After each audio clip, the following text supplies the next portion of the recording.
Hello and Assalamu alaikum. Welcome to another episode of My Story, brought to you by accidentalmuslims.com. Today we visit Mariam Salie, who is a clinical psychologist. Let's check if she's home.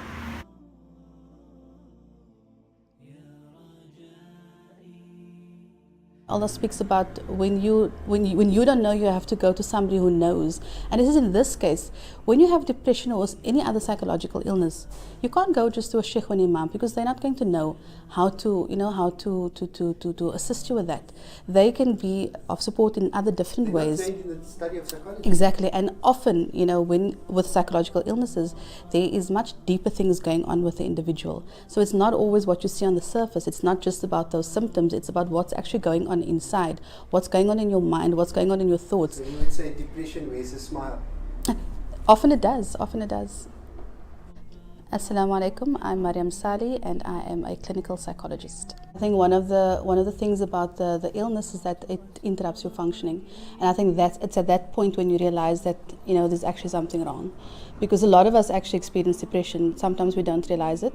Some of us experience episodes of it, some of us experience it over a longer period of time, and some of us have chronic depression. Sure. But when it actually becomes an illness as such, is that when it starts interrupting your functioning. So within your interpersonal life, within your social life, within your work life, in all of your domains really, it interrupts your functioning, and that's when you know that, hang on, I need to do something about this. And sometimes we don't even get to that point. Sometimes it's people around us that will say, I noticed this about you, I noticed that you're not the same, or you're not keen to do activities that you used to do, because that is one of the core symptoms of depression, is that intense sadness or low mood for a long period of time, and also that you lose interest or you lose pleasure in things that you used to do before. So that is something that you can also just be aware of in yourself, is that when I start noticing that I'm not who I used to be, or I'm not partaking in activities that I used to, or I'm not enjoying things that I used to, that should be a warning sign for you that something may not be right.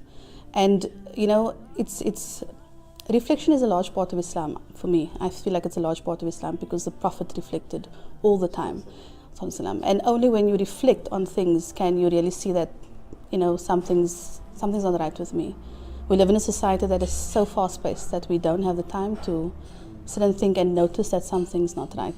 If you look at how things are going today, things that are impacting the family system, you have to do so much to just keep your kids safe, to keep your family safe, to keep them in a good balanced kind of lifestyle. It's very difficult. So there's a lot of things that can affect how we respond to things that happen in our lives.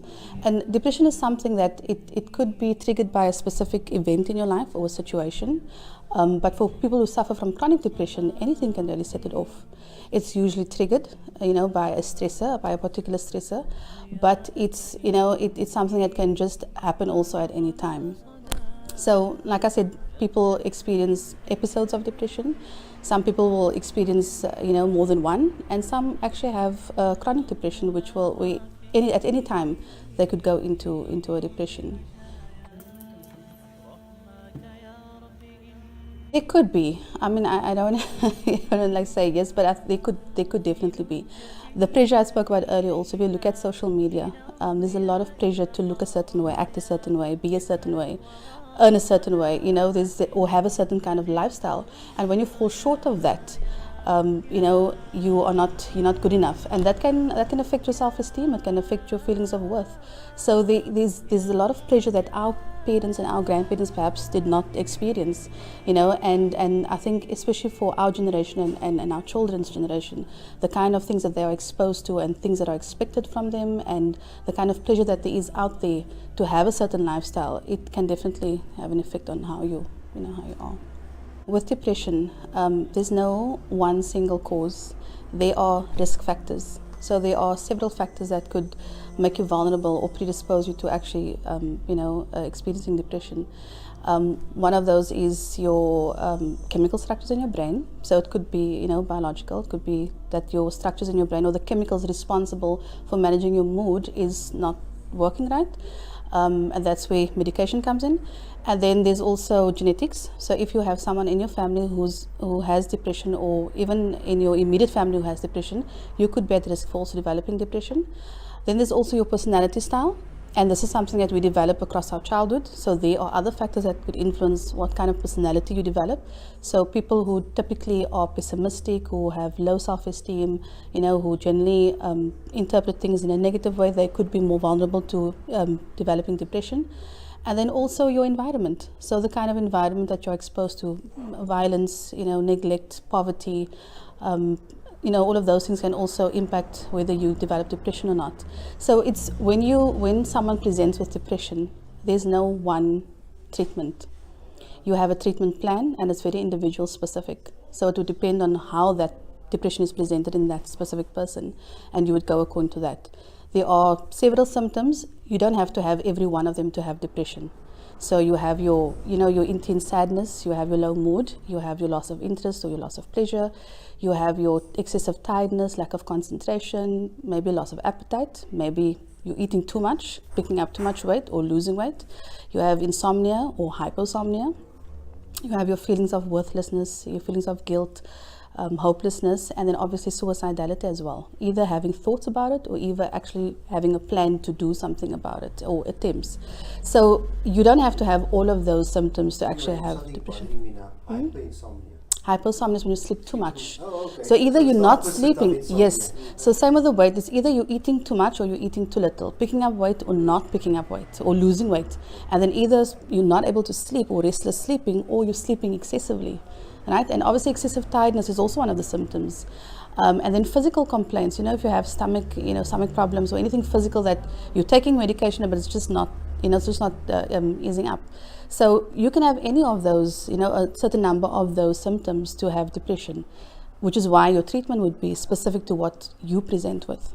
It's very important that you mention that you have to be open to the kind of treatment because, like I said, most people don't know they have depression, and so they go presenting with physical complaints and they get referred by a GP, which then takes them to a psychologist and, if necessary, to a psychiatrist as well.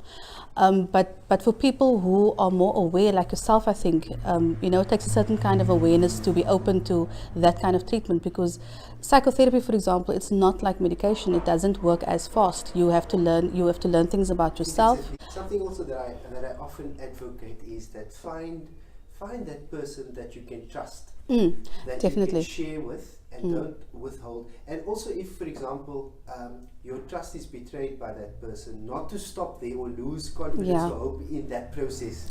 Find somebody else until you find the right person. Because what happens, especially being in this depressive state, I've tried, and you basically give up. Yeah, no, it's sometimes helps if you have one person at least that you trust, that you can say, listen, this is how I feel. Because even when we work with suicidality and we work on a safety plan, usually the first person will ask you somebody that you're close to, someone that you trust, that you could call as a first point of call, when you're in that state or when you're feeling that way. So that support plays a big role. And I think even in a therapy process, we would ask, who in your life can be part of your support structure. And we work a lot with the support structure. So that's actually very important. Any mental illness, sometimes it takes a while for them to actually get to the point of going to seek help. We have what you call a pre-contemplation stage and then a contemplation stage, until you actually go and seek. That's why I'm actually speaking about going there, saying, yeah, I need it, but he never does. Exactly. And that's because, even in my own circles, there's still a lot of stigma. And so because I'm now in the field, I can say, but that's not actually it. Because people have this idea that when you say you're a psychologist, that you treat malmense, and it's nothing like that. It's nothing like that. Closing up when they sit with you because they're exactly. being analyzed. Oh yes, or you can read their mind. I get it all. So it's really difficult sometimes. But I think that with these kind of conversations and I think with the shift that I've been seeing, especially on social media, you can see there is definitely a shift. People are talking more about it, and I'm really grateful for that. For me, I always believe that every person has a story, right? And so when I see people behave in a certain way or they say something, I don't take it personally because for me, there's a story there.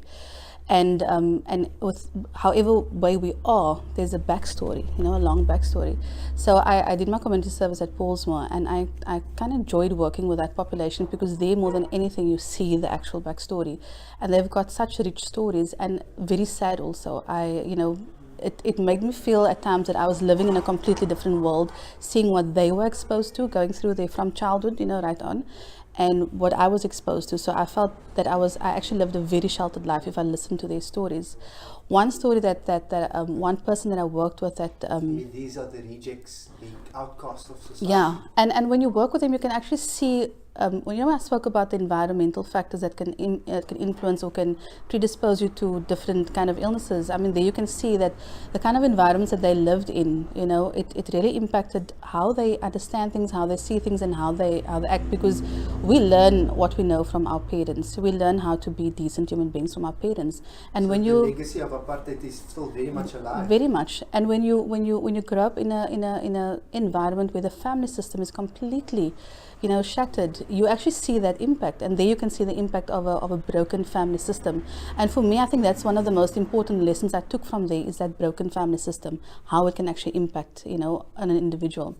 But I worked with one particular individual, and he was Muslim, and he referred himself. So they can refer themselves, or they can be referred by the social worker. And he referred himself that he is in a space where he really wants to make a change, because his father walked out on them, and he's got a child now, and he doesn't want to repeat what his father did. But the more we spoke about his current functioning, he realized that he was doing exactly the same thing, but in different ways. So his father physically walked out, but the things that he does takes him away from his family, takes him away from his child. And he didn't realize that, And we worked a lot, and it was during Ramadan, at the beginning of Ramadan. He came to me and he said, don't I have any books for him, like Islamic kitabs or things like that?